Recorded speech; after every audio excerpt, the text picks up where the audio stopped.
فاعلیتی نظام‌الملک. نظام‌الملک یکی از سیاستمداران بزرگ زمان سلجوقیان به حساب می رفت. او برای دولتداری و برای رشد علم و فرهنگ در زمان سلجوقیان خدمت‌های بسا ارزنده کرده است. ابو علی حسن ابن علی توسی سال 1017 در مضافات خراسان ایران چشم به عالم هستی گشوده است. وی در زمان حکمرانی دو ملک سلجوقی الپ ارسلان و ملکشاه سلجوقی وظیفه وزیری را ادا کرده است.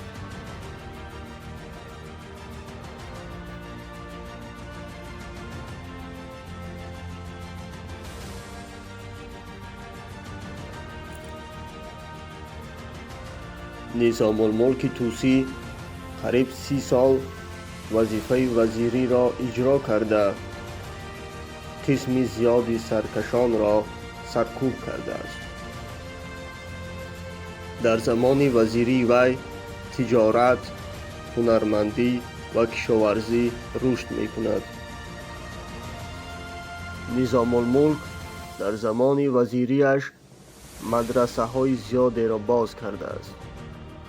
مدرسه ها در شهرهای کلان سلجوقیان به مثال هرات، بلخ، مرو، بغداد، نیشاپور و دیگر شهرها.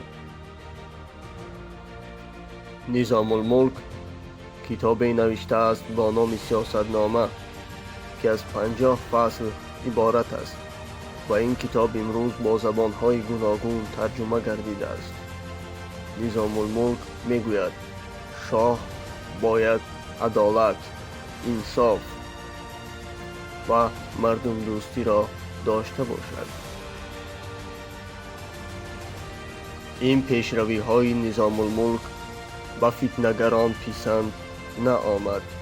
همین بود که سال 1092 او را به قتل رساندند. اما کارنمایی های وی در تاریخ با خطهای زرین نوشته شده است.